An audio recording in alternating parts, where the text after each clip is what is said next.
Now, so this is not meant to discourage you, but you know, you sometimes you get resistance when you are active in this area, and you do get resistance from people. That's not. I mean, when you get resistance, I mean, I take that as a good sign because it means you're on the right track. But what I found is a lot of people have suffered from problems in the workplace. This is an ongoing problem that's happened. I've spoken to several people. One lady who used to work in the leisure retail industry. She'd been in it a long time. She had a good record.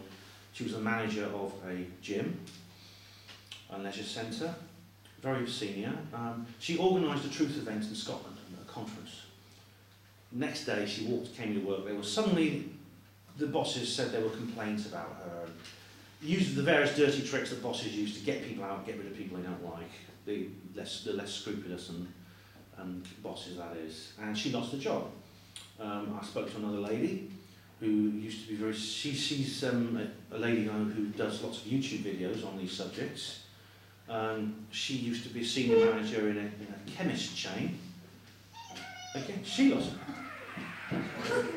Is that the girl I met in the pub earlier? Tell her I'll call her back. Now, she used to work in it, and then she suffered the same fate. Now, in the beginning of last year, well, it actually began in 2011. The same thing happened to me. I was a hospital porter for 23 years at a major teaching hospital, and I came into work one evening for a night shift, completely out of the blue, and I was called. The senior porter was standing outside the porter's lodge, and he said, "Ben, come with me." He led me up to the head porter's office, and the head porter says, "I'm sorry, Ben, I've got to suspend you." And she says, I said, "Why?" She said, "I can't tell you." And she said, she just asked me to hand over all my tools, my equipment, my ID badge, everything. And I was shocked. I mean, my jaw hit the floor, and I've got no idea what this is about. I don't have, and I went home shaking, and I think I was crying almost. I phoned up and spoke to my girlfriend on the phone, and I was absolutely gutted, really shocked. The next day I phoned my shop steward and I said, I was suspended last night, I said. And he said, my shop steward said, "Why?" And he says, "I don't know." And he says, "What do you mean you don't know?" They wouldn't tell me. And so it's highly irregular. I was in this highly irregular situation. And they didn't actually contact me for another week. I mean, they kept paying me. All through my suspension I was paid. But they didn't contact me for at least another week. And then I was called in for a meeting. And they said that they were accusing me of offensive, unprofessional, and inappropriate behaviour in my off-duty hours, which questions my ability to do my job without prejudice and could bring the hospital trust into disrepute. And I said, "What's this? I mean, am I a pimp or something?" That was what went through my head. I mean, what are they talking about? Because, they gave me a copy of the disciplinary handbook, and there is a category in there to do with conduct outside work. So what you do, and it's a very, very big thing to say that what you're doing in your off-duty hours has a direct impact on the hospital and its ability to perform its own function. It's a very, very big statement to make. And the only thing it said in the handbook was criminal activity. There are certain criminal offences which, if you are accused of, if you are charged with by the police, you have to be suspended from your duty. For example, this actually happened about a year before I was sacked, and that was if you're accused of abusing a child. If that happened, then if you're charged with abusing a child, the hospital would have to suspend you and not allow you to work in the hospital where there's children, which is fair enough. In my case, I hadn't done anything. I hadn't been accused of anything. No policeman had called. So I thought, well, what's going on? And he said, it's to do with your internet activities. You have a blog and you have a YouTube channel which contains offensive material, which is why they're doing this. And I thought, this is very odd. It's not criminal. And also, it's very strange they suspended me for that. And also the fact that I'd been doing it for so long, and I was quite open about it, and no one had said anything before. Firstly, you don't suspend any. If you're an employer, you don't suspend people unless you have to. All right? Again, the disciplinary handbook gives very, very strict instructions about when it's appropriate to suspend or not. And basically, you don't do it unless you really cannot allow that person to continue working. There's no way you can do it. It has to be it's a formal disciplinary procedure, and that person cannot be allowed to continue working while it's in progress. Examples of such a charge would be an act of gross misconduct, as it's called, which would be, for instance, punching a patient in the face, nicking some money from a cash box at the hospital, drinking while on duty, things like that. Very, very extremely serious offences. I hadn't done any of that. If you're an employer, if you suspend a member of your staff, it's an awful lot of hassle. It generates a lot of paperwork. It takes a lot of effort. Costs a lot of money. Because you have to pay the person when they're suspended, and you have to pay whoever's dealing with it, which is an enormous amount of paperwork. I mean, I worked out afterwards. They sent me this huge folder of the disciplinary notes about me, and I worked out they must have actually opened an office for a couple of weeks, 4 or 5 people just to deal with me, at enormous expense.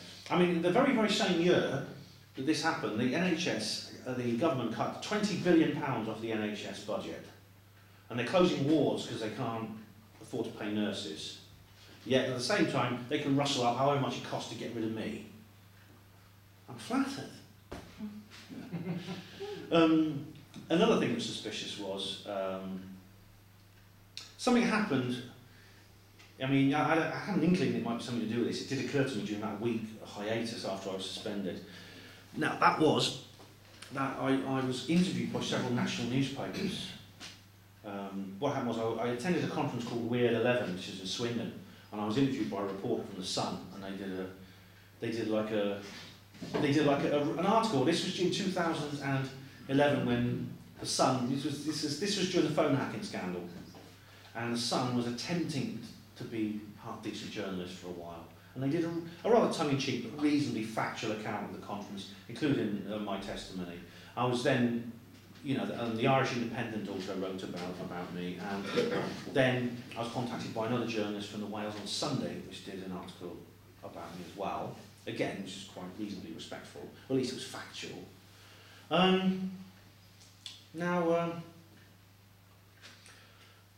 Funny thing is, this happened. These articles came out just a short time beforehand, just a short time before I got into trouble in this way. But I'd been doing a PANWO since 2006, and what's more, they knew it.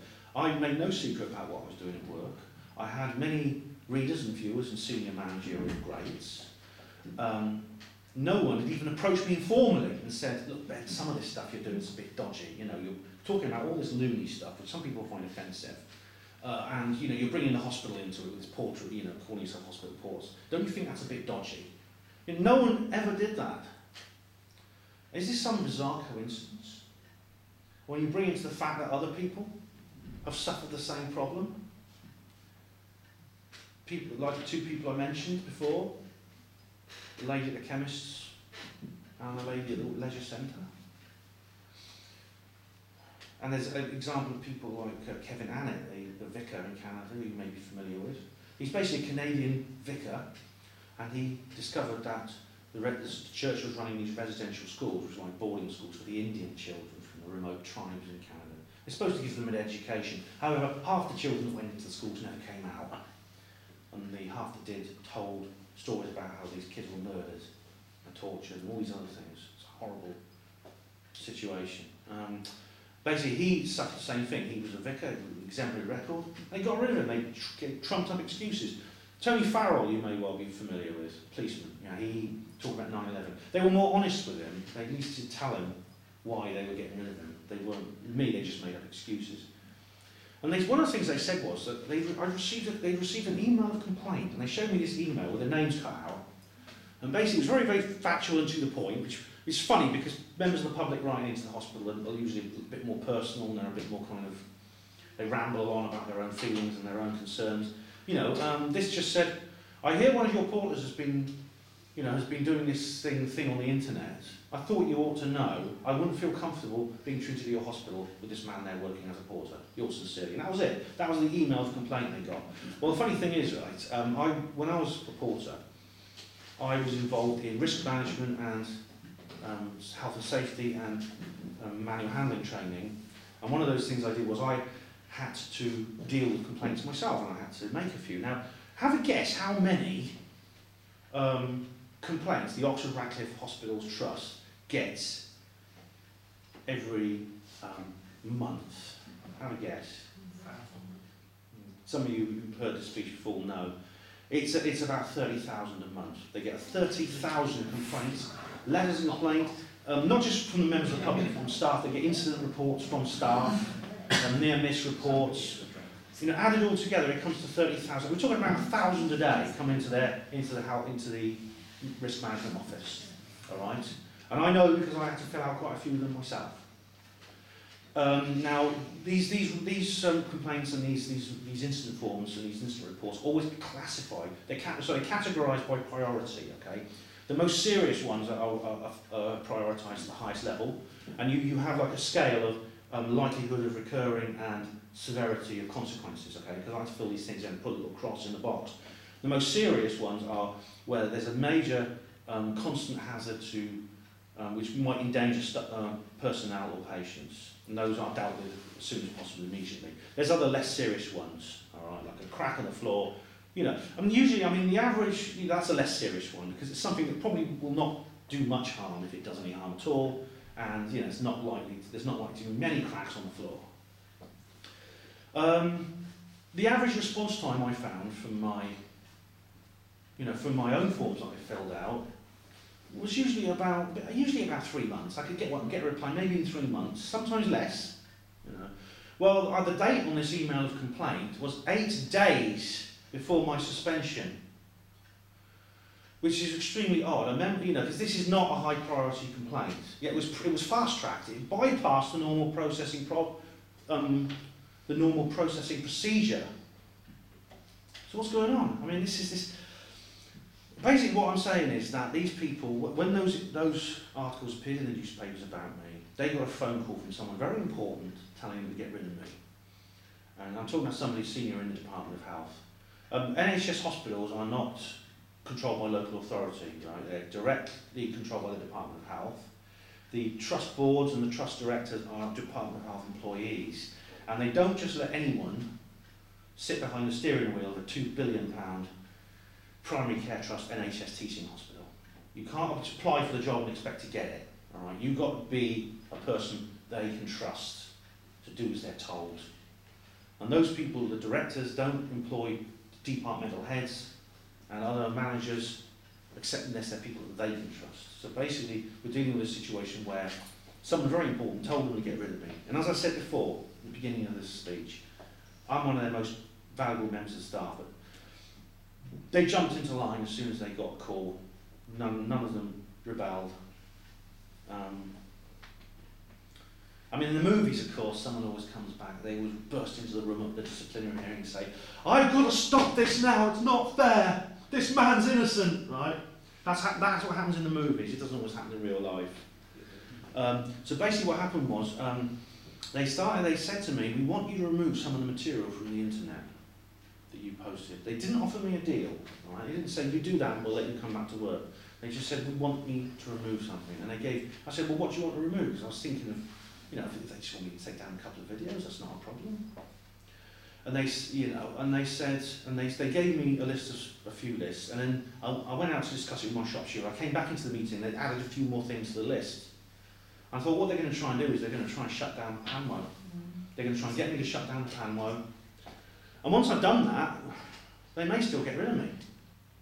So I had to make a decision. It wasn't easy. I'm not a kind of person who just cries conspiracy at every problem that comes into my life. I only do it when I think there's a good reason, when there's evidence, and I think there is in this case.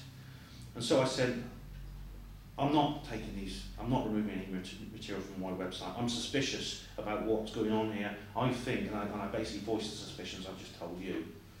And then what happened was they just sent me away, and then it was a couple of months later I had a disciplinary hearing. It was actually the beginning of last year, where they said, I brought up these subjects that I just said, and I brought up the subject of the coincidental timing of this action, and they said, "It's not our job to speculate on how the timing of this incident coincides with other events in your life. Our job is to investigate a complaint has been made, we're investigating it.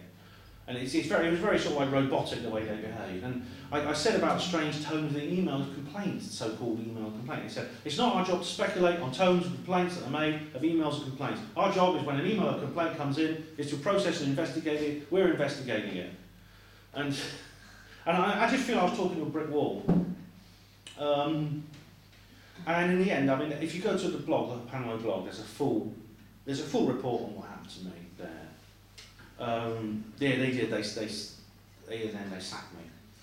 And what I tried to do, I mean, I was obviously very upset at this. I mean, I was scared about what was going to happen to me without a job. But, I mean, I'm okay. And this was now over a year ago, and I'm okay. I have a job. I have several jobs actually. I'm self-employed. I have a roof over my head. I've got food on the table. I'm a lot better off than Kevin Annett, who's basically moving around from place to place now. He's homeless. So in a sense, and also, I mean, I was in a much lower paid job than Tony Farrell, Kevin Annett, and even these other ladies. I was in a much. They're all sort of like senior managers, and Kevin was a vicar. Tony was a senior police officer, intelligence analyst. So I was in a much lower paid job than them. Now, if they've got the guts to stand up and tell these people, they're not going to cooperate, what excuse do I have? How can I face those people and tell them I'm scared? So that was another reason why I had to resist, And so I think I did the right thing. I tried to take legal action. What I've done is I contacted a couple of solicitors, and they were actually, the tone they gave me was very similar to, because my shop steward who represented me all through this case, he was completely and utterly baffled about what was, I could tell he was completely out of his depth about what was going on. And in the end he basically handed over the reins to me. He said, Ben, I'll leave you deal with it, And I don't blame him. I'm not angry with him. I mean, I did say, he said in the end, look, he said, in the final hearing, right, at the end of the hearing, when I had to present my testimony, I chose to represent myself with his agreement, and I don't blame him. I signed a form afterwards, which he could take to the unison to say that it wasn't his fault. To say, look, Ben, you're going to sign and say you ignored my advice. And I'll say yes, and I did. I'll take full responsibility for what happens, I told him. He's a good guy, young Asian guy called Abdul. He's still at the hospital now, and he meant well. He wanted to help me, but he was just out of his depth. He doesn't understand the kind of things that I was talking about here. I spoke to a solicitor, and basically, this guy, I spoke to two. One of them was a guy with 25 years' experience in practicing industrial law, and he sounded pretty similar to Abdul and to Abdul. I mean, he sounded as baffled as my shop steward team. And one guy, he actually said, look, Ben, I can't go to court with this. And I said, well, why not? She said, look, you asked me privately, I agree with you, this stinks. But he did tell me, in 25 years of industrial law, he says, this is the weirdest case he's ever come across. He said, it makes absolutely no sense at all. And he said, I don't know what they were doing, I don't know why you've been sacked. This doesn't make any sense at all. But I can't go to court with this, I can't act for you in court, because they'll just say the very same things to you in the court as they said to you in your disciplinary hearing, and you can't prove them wrong. You've got overwhelming circumstantial evidence, but that's not enough in this kind of case. You need direct evidence. Of course, there is no direct evidence. Yeah. I was kind of similar thing with my employer. It was about Facebook, and what a solicitor said to me is there's no legislation for fairness. That's true. You just got to take it on the chin. Well, legislation is very often designed to... It doesn't matter if your employer is being unfair to you, as long as they tick all the legal boxes. Yeah. Our legal system is actually designed very much to eliminate fairness from law. It's pretty much... And I was going to say, actually, now you've got your hand up, that's all. Has anyone got any questions for me? Because that's kind of the end of my narrative. Yes, Glyn? Yeah, I'd like to ask, when you said about not having to win the court of law, but if you was, wouldn't you have to get the person to send the email in as part of your... No. Unfortunately, the anonymous complaints are permitted. They don't need to know. All right, because what they're saying is basically the email of complaint was simply the trigger mechanism which launched their investigation against me. So which is complete nonsense. But Well, I mean, why didn't Youngson give you proper legal representation? they did the best they could. But I give you somebody that was off the deck. this guy, I mean, there was no one in the union who could deal with this. Well, if it had been the city manager that had got in one of the big barristers to deal with it, wouldn't they? Well, I mean, I did say to Abdul, you've got to. I tried to make him understand, and he was kind of like, she just said, well, look, you had this complaint. It's obviously a complaint against you. You know, I do what they say. Just do what they tell you, and you'll be fine. And I said, look, I don't think I will, darling. Even if like I said, how would I look Kevin Annett in the face, telling them that I could. Didn't you ever think of shutting the site down and then reopening it up when you got reinstated under a different name? I could have done, but I don't think. Firstly, I mean, there's a lot of material on there. Like I said, it goes back to 2006. Yeah, we saw the better, wasn't A it? hell of a lot. The microchip of Muslim video was put up. Was actually they claim that was racist when it's actually nothing of the sort. It's a satire of racism. Yeah, I'm glad you. Actually, I showed this to a guy I know. I mean, I showed this guy to a friend of mine who's a Muslim, and he laughed his head off. He says, "I get the joke. I know what you're saying." And it's no one flagged that video. Nobody's flagged it. And the comments underneath, seem positive. But all the people who've commented, and it's had thousands of views, and all the people who've commented get the joke. It's not exactly a subtle satire. It's a very blatant satire of racism.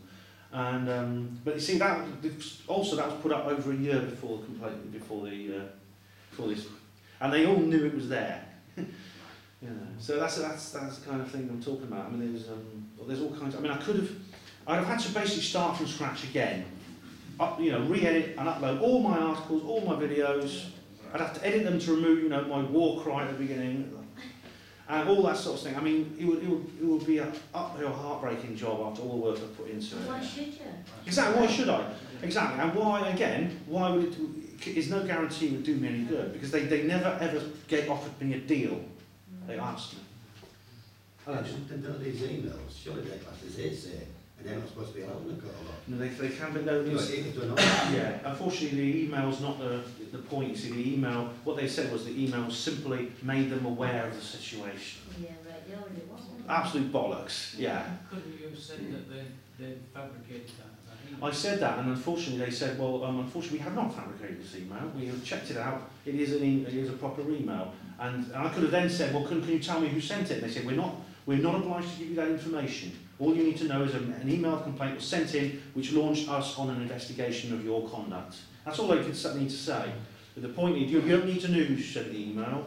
You sent an email complaining about their conduct. Well, this is.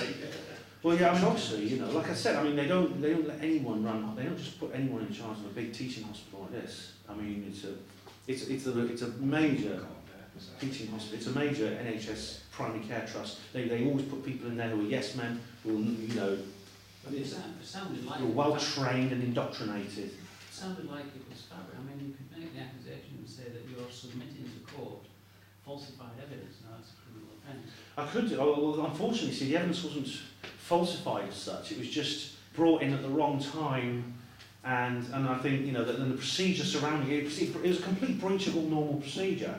That's the point. I mean, the evidence was there in the public domain. They claim this was evidence to justify sacking me, when it's material that has been there for a long time and is completely harmless. And for the reasons I've just explained, it's never generated any complaint before. I've been working perfectly effectively in that hospital, and the hospital has not suffered since 2006 with that material online. And the line I have to take is that the coincidental nature plus the breach of normal procedure leads to me to suspect that this complaint has been engineered in order to sack me for an ulterior motive. And unfortunately, there's no direct evidence of that. There will be an electronic trail, though. The police would be able to find where that email was. Well, if it honestly, it's guilty until proved innocent. yeah, unfortunately, see, the police, I'd have to say there was a fraudulent breach of contract here, and I'm not even sure that's a criminal offence as such in the employment situation. It's not like they nicked any money from me. I don't think I could make a criminal complaint about it. Tony Farrell thought I should, actually. He told me to call the police and tell them, report a criminal fraudulent breach of contract. And put it down to civil, won't it? Yeah, I mean, we'll be, unfortunately, I'm an employment law. I don't think I'm an employment law constant. I did call the police and tell them. They sent me a complaint. They sent me back an email saying thanks for your report, and that's it. Yeah. I mean, this is the problem, and again, it's... But do you feel free now that you're away from all that? Well, it's funny you should say that, because I mean, as I said, when I was first chucked into this situation, I was terrified. I thought, I'm going to be ruined. Firstly, I mean, I loved being a porter. I mean, it was something I always loved doing. I was proud to do it. I think it's something incredibly worthwhile. It's an exciting job. There's a lot of drama. There's a lot of sort of excitement and intrigue, and it's never boring. Sometimes it's frightening. Sometimes it's heartbreaking. Sometimes it's happy. Sometimes it's sad. Sometimes it's scary. Sometimes I was angry. But I was never once, not in 23 years, was I bored. Never. And I do miss that. But I don't miss it as much as I thought I would, because I think I'm in a situation where I was, in a sense, collaborating with an institution which is the NHS, the medical system. And I was talking to somebody before this meeting started who's a nurse who was discussing vaccines. And, there is an element where there's a point where some people can sort of can act on their conscience. I mean, there's other situations where you'll be forced into a situation where they'll say, look, you've got to do this, it's your job. And the more and more dictatorial the system gets, the more and more it's going to force people into situations. For instance, they may say, because they've already got a situation where we had to deal with barcodes for patients when we were collecting blood from this thing called blood track, which basically every patient has a barcode now on a strip around them. And they may have got into a situation where, you'd have had to scan barcodes on patients' wrists. And I think at that point I'd have had to say, if I do that, I know I'm doing a good job. There's nothing New World Order about hospitals, so to say. You're going to need hospitals in the post-Illuminati world, because we still get sick, people still have accidents. Maybe not as much as they do now, but they will still have these things. And I thought, well, I'm still, they're going to need people who are trained to sort of build these hospitals. And I thought I'm doing a good job there. But you see, if I've reached the level where I'm doing that, or if I have to carry around an RFID chip and give in my fingerprints, like I told you they tried to take my daughter's, I think I'd have to say, if I didn't say no to that, then I'm betraying my principles. You know what I mean? Hi there. Yeah, you said they've got people now in the NHS that they have to have vaccines. Right. We know the vaccines have been nanochips, so yeah, I did have. That's true. I had Hep B and I had the tetanus and all that sort of thing when I started, but I was not conspiratorially aware when I started in portering. Obviously they force you to have these. They're trying to bring in a situation where they're forcing people to have the swine flu jab as well. I mean, they offered it to us when I was there in 2010, I think, and they said they recommended that staff have this vaccine. And then they had a massive thing there. It was like they brought people in from outside. This wasn't the occupational therapy department of the hospital. This was like people from outside. They set up a huge sort of like auditorium type thing on the middle of the corridor, and they had these T-shirts with little pigs on them. And all the staff were lining up, and they were having these big boxes full of syrettes, and they were just stabbing people. And if you're a sign-form stab out the other end. And they were recommending we did that, and I refused to do it. And I tried to get the others to do it, and they said, well, you don't have to, but you don't have to do it. But of course, during the next epidemic, now in other countries they force people to have it, and it's possible in the NHS the next swine flu epidemic, or ostrich flu, or raven flu, or condor flu, or whatever animal they choose to label this artificially engineered disease by. They'll say, right, you've got to have it. It's in your contract. Because it is in your contract, they can force you to have vaccines in your contract. Anyone else? Well, I briefly worked in the public health lab at the Hull Royal Infirmary, and they tried to pressure me to have lots of vaccinations, and I refused, so they got rid of me. Oh, come on, so you've been... Well done for sticking with it. I didn't mind, it was a boring job anyway. So. I just sounded Yeah, well, I offered to sign a disclaimer and they wouldn't. So even though you say you signed a disclaimer, it wouldn't be hard for them to draw up saying something that you take full responsibility for the outcome. It's not like you're dealing with if you're in a public health lab, you're not in a clinical position. You're not dealing with patients. No, but if they got on that route, then they're kind of tacitly giving sort of credence to the stand you're taking out. So it's effectively a political decision. It's political. It's not because it's no effort on their part for you to get you to do a disclaimer. It's ridiculous. Yeah. Anyone else like to ask a question? Right, should we wrap it up there? Just, I've just got one. oh, go on, Paddy, In sorry. that website, that there's like the top 5 alternative energy, free energy things that's going at any one time. There's Do you several. rate that as like the best thing to keep an eye on for what's likely to hit the market? Or Is this KeyNet? Or is it KeyNet? Or one of the others? I can't remember what you call Top it. 5 free energy inventions. Yeah, it's Yeah. well, they have it's like I think it's top 10 or something, but Yeah. it changes all the time depending Yeah. on how close to market it is. I don't know. I think I know the website you're talking about, but I don't know a lot about it. There's lots of different ones. But which would you say, in your opinion, is one to keep an eye on first? So it's going to become. Well, there's several good ones. I mean, there's KeyNet, which is very, very good. There's Check the Evidence, which is Andrew Johnson's website. he covers a lot of these. So checktheevidence.com. You could always go down Pamela. I mean, I've tried to do it as much as I can. But I mean, there's links. I've got links in the links column to various websites about this. I mean, if you just put in free energy into Google, I mean, there's just so much there. Massive amount of engineers, scientists, amateur inventors, perpetual motion enthusiasts, all those kind of people getting together. There's a huge community out there. Some of them I don't trust. I mean, I wouldn't go for CSEA. That's connected with a disclosure project with Stephen Greer. That I'm not entirely sure is legit. But you can make your own mind up. You may disagree. Just be aware. There's certain pitfalls to avoid. Just avoid signing. Don't take, if you have a free energy invention, don't take out a patent. Don't sign any development contracts. Keep it yourself. Join a community instead, and don't patent it. Just join as a community. And make sure it's one of the legitimate ones. Cool. Right, can we give Ben a big clap?